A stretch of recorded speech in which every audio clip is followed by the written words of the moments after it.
بسم اللہ الرحمن الرحیم۔ السلام علیکم 10 کلاس میں ہوں آپ کی ٹیچر اسمیہ اسحاق۔ آج ہمارا ٹاپک ہے حدیث نمبر 2 جو کہ ہے مومن کی محبت و عناد اللہ کے لیے۔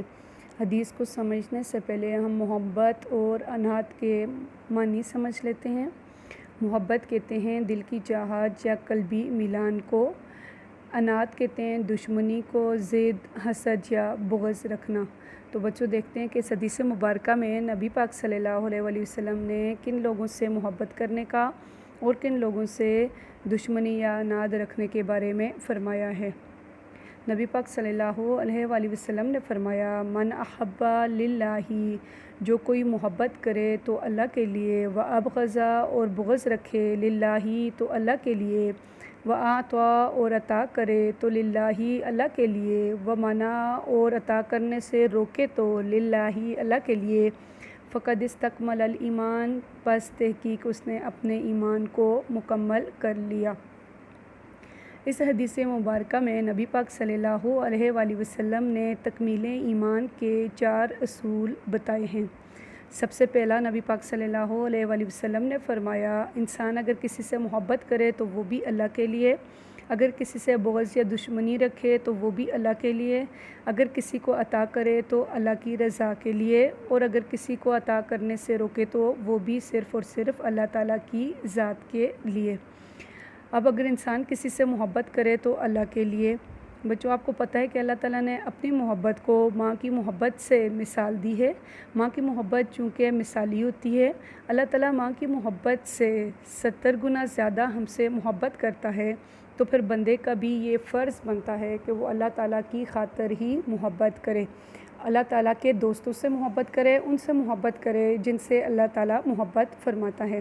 اب اللہ تعالیٰ نے قرآن حکیم میں اپنے دوستوں کے بارے میں فرما دیا۔ اللہ تعالیٰ نے فرمایا کہ میرے دوست کون لوگ ہیں، تو اللہ تعالیٰ کے دوست آ جاتے ہیں انبیاء، صحابہ کرام، شہداء، صدیقین، اولیاء اللہ اور حلال روزی کمانے والے۔ اب ہم نے محبت کن لوگوں سے رکھنی ہے؟ انبیاء سے، صحابہ کرام سے، شہداء، صدیقین، سچ بولنے والے، اولیاء اللہ کے دوست، اور حلال اور روزی کمانے والے بھی اللہ تعالیٰ کے دوست ہیں۔ اس کے ساتھ اور کون لوگ؟ اور وہ لوگ ان الذین آمنوا وعملوا الصالحات، بے شک جو لوگ ایمان لائے اور نیک اعمال کیے۔ ان کے علاوہ ان لوگوں سے محبت رکھنا جائز ہے جو کہ ایمان لانے والے ہیں، یعنی کہ جو کہ مسلمان ہیں، مومن ہیں، اور جنہوں نے نیک عمل کرنے والے ہیں۔ اب یہ تو بچوں ہمیں پتہ چلا وہ لوگ جن کے ساتھ ہم نے محبت رکھنی ہے۔ اب محبت رکھنے کا فائدہ کیا ہوگا، رب تعالیٰ کی طرف سے مرتبہ کیا ہوگا؟ تو نبی پاک صلی اللہ علیہ وسلم نے فرمایا کہ اللہ تعالیٰ کے بندوں میں سے کچھ ایسے ہوں گے جو کہ نہ شہید ہوں گے، نہ نبی ہوں گے، اور قیامت والے دن انبیاء اور شہداء جو ہوں گے وہ ان کے مرتبے پر رشک کریں گے، تو جو انہیں اللہ تعالیٰ کے ہاں سے ملے گا۔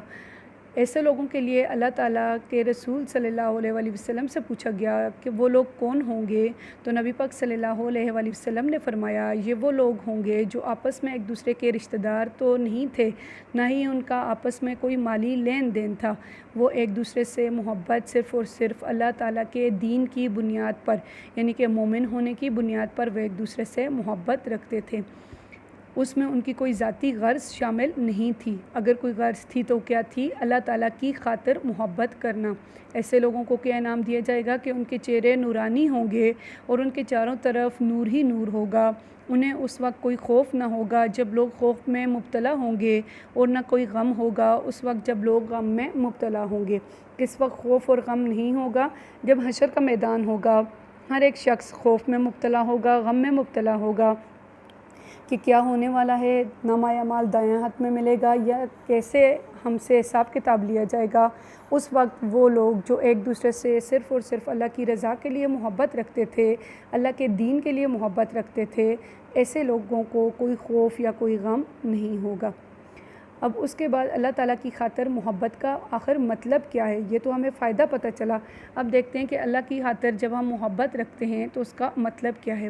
اللہ کی خاطر محبت رکھنے کا مطلب یہ ہے کہ اگر ہم اللہ تعالیٰ کا کسی انسان کو اللہ تعالیٰ کا بندہ سمجھ کر اس سے محبت کریں، اس میں ہماری کوئی ذاتی غرض شامل نہ ہو، مثال کے طور پر اگر مومن کسی انسان سے محبت کرے تو اس کے ذہن میں یہ ہو کہ یہ اللہ تعالیٰ کا نیک بندہ ہے، اس کی نیکی کی وجہ سے، نیک بندہ ہونے کی وجہ سے اس سے محبت کی جائے۔ کسی عالم دین سے اس لیے محبت کرے کہ وہ دین اسلام کی تعلیم دیتا ہے۔ کسی غریب، مسکین، کمزور، یتیم سے صرف اس لیے محبت کرے کہ اللہ تعالیٰ ان سے محبت رکھتا ہے، اللہ کی خاطر ان سے محبت رکھے اور ان سے دوستی رکھے، تو ایسے یہ لوگ وہ ہیں جن کے ساتھ ہم محبت رکھ کر اپنے چہرے قیامت والے دن نورانی کر سکتے ہیں، اور رب تعالیٰ کی طرف سے ہم مرتبہ وہ مقام حاصل کر سکتے ہیں جس پر انبیاء اور شہداء بھی رشک کریں گے۔ اور ایسے لوگ جن سے اللہ تعالیٰ نے دوستی سے منع فرمایا ہے، ان سے دوستی نہ کرنا بھی ہمارے ایمان کا حصہ ہے۔ اب نبی پاک صلی اللہ علیہ وآلہ وسلم نے فرمایا کہ ان پر وہی لوگ عمل کریں گے جن کا ایمان مکمل ہوتا ہے۔ جی بچوں، پہلا حصہ ہمارا مکمل ہو گیا کہ محبت رکھے تو اللہ کے لیے۔ اب دوسرا، کسی سے بغض رکھے تو اللہ کے لیے۔ بغض، دشمنی کا معیار اللہ تعالیٰ نے کیا بتایا ہے؟ کہا کہ ان سے بغض رکھے جو کہ اللہ کے دشمن ہیں۔ اب اللہ تعالیٰ کے دشمن کون لوگ ہیں؟ اللہ تعالیٰ کے دشمن ہمارے پاس آتے ہیں وہ لوگ جو کہ شرک کرنے والے لوگ ہیں، جو کہ فاسق و فاجر ظالم لوگ ہوتے ہیں، جو ہمارے نبی پاک صلی اللہ علیہ وآلہ وسلم کی نبوت کا انکار کرنے والے لوگ ہوتے ہیں، جھوٹ بولنے والے اور منافق لوگ جو ہوتے ہیں وہ اللہ تعالیٰ کے دشمن ہیں۔ اس کا مطلب ہے کہ ایسے لوگ بھلے وہ ہمارے رشتہ دار کیوں نہ ہوں، ہمارے بہن بھائی ہی کیوں نہ ہوں، ہم ان سے دوستی نہیں رکھ سکتے جن کے اندر یہ برائیاں موجود ہوں۔ اس کا مطلب ہوا کہ جب ہماری دوستی اگر اللہ کے لیے ہے تو ہماری بغض و عناد بھی صرف اور صرف اللہ کی رضا کے لیے ہوگا، یعنی کہ اس میں بھی ہماری کوئی ذاتی غرض شامل نہیں ہوگی۔ جھوٹ بولنے والے، غریبوں، مسکینوں، یتیموں پر ظلم کرنے والے، نبی پاک صلی اللہ علیہ وسلم اور اللہ تعالیٰ کو جھٹلانے والے، شرک کرنے والے، اللہ تعالیٰ کی قائم کردہ حدود سے تجاوز کرنے والے، ایسے لوگوں کے ساتھ ہمیں نبی پاک صلی اللہ علیہ وآلہ وسلم نے دشمنی رکھنے کا حکم دیا۔ اس کی بہترین مثال صحابہ کرام تھے جو کہ مکہ میں اپنے قریبی رشتہ داروں کو چھوڑ کر مدینہ ہجرت کر گئے۔ جنگ بدر میں اپنے قریبی بھائیوں اور رشتہ داروں سے لڑے۔ وجہ کیا تھی؟ بنیاد کیا تھی؟ صرف اور صرف دین تھی، اور وجہ کیا تھی کہ وہ اللہ اور اس کے رسول صلی اللہ علیہ وآلہ وسلم کے دشمن تھے۔ تو انہوں نے اپنے رشتہ داروں اور بھائیوں سے بھی جنگ اس وجہ سے کی کیونکہ وہ اللہ تعالیٰ اور اس کے رسول صلی اللہ علیہ وسلم کو جھٹلانے والے تھے، ان کا انکار کرنے والے تھے۔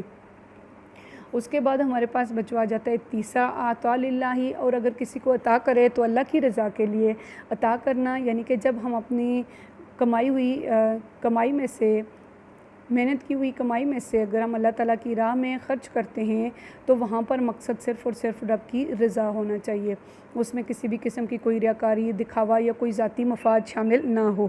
جب ہماری سوچ ریاکاری، دکھاوا یا ذاتی مفاد سے ہٹ کر ہوگی تبھی ہماری زکوٰۃ، صدقہ خیرات اور جو مساجد وغیرہ میں یا جہادی فنڈ میں ہم جو امداد وغیرہ پیش کرتے ہیں وہ تبھی قبول ہوگی اور ہمارے لیے تبھی باعث ثواب بنے گی جب اس کا مقصد اللہ تعالیٰ کی رضا ہوگا۔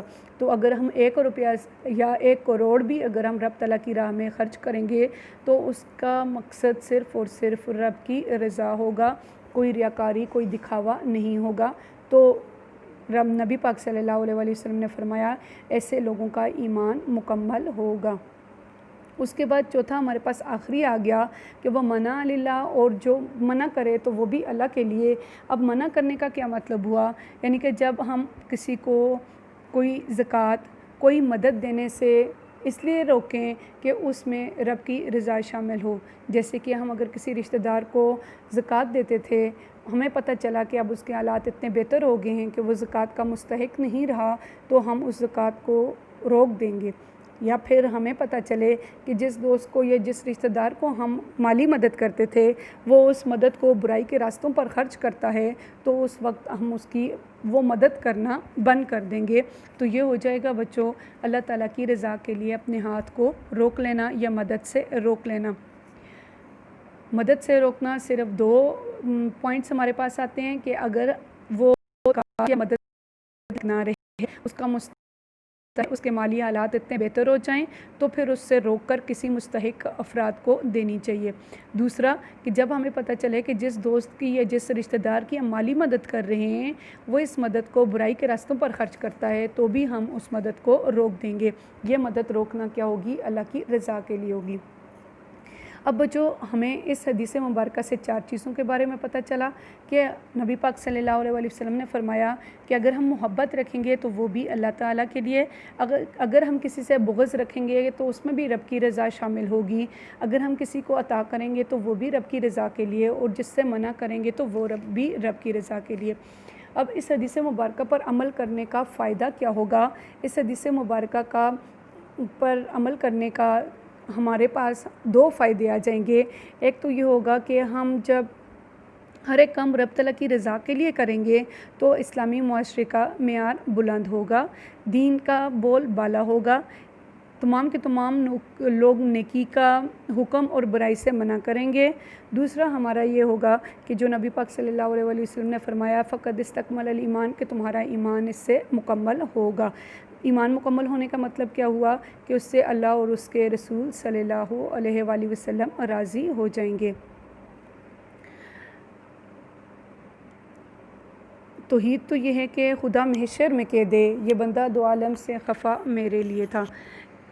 اب بچوں آپ نے اس حدیث مبارکہ کو یاد کرنا ہے۔ اس حدیث مبارکہ سے ریلیٹڈ کوئی بھی کویسچن یا کوئی بھی مشکل ہو تو آپ مجھ سے پوچھ سکتے ہیں۔ Thank you very much.